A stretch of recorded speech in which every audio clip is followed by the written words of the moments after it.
Day 13 of the 30-day challenge, and today's question is, Mike, what areas of Charlotte do you consider investing in?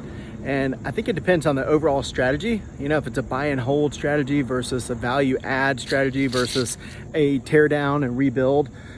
In Mecklenburg County, which comprises of Charlotte, North Carolina, every corner lot can be split into two.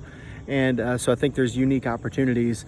And as I am looking right here, we are on the ground of 15th and North Alexander Street.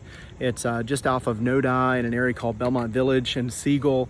Optimus Hall is kind of there. And overall, there is still chunks of land that are right here on this corner that I think would be prime for redevelopment.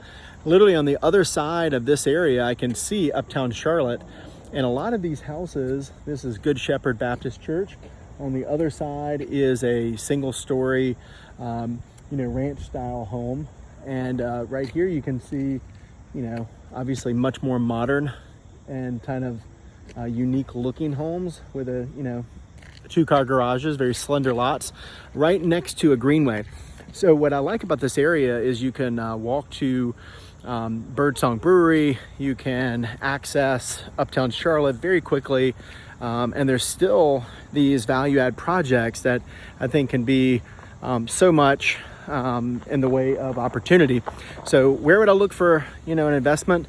Depending on if I wanted to buy a home and stay for 2 years, or if I wanted to tear down and rebuild, I would consider Noda, Belmont, Villa Heights, and closer to the core of the city. I think there's a tremendous uptick of demand for these areas. They're regentrifying, and overall, they're extremely cool. And I'm just kind of walking to show you that chunk of land right here, and check it out. Little Sugar Creek Greenway right on the other side.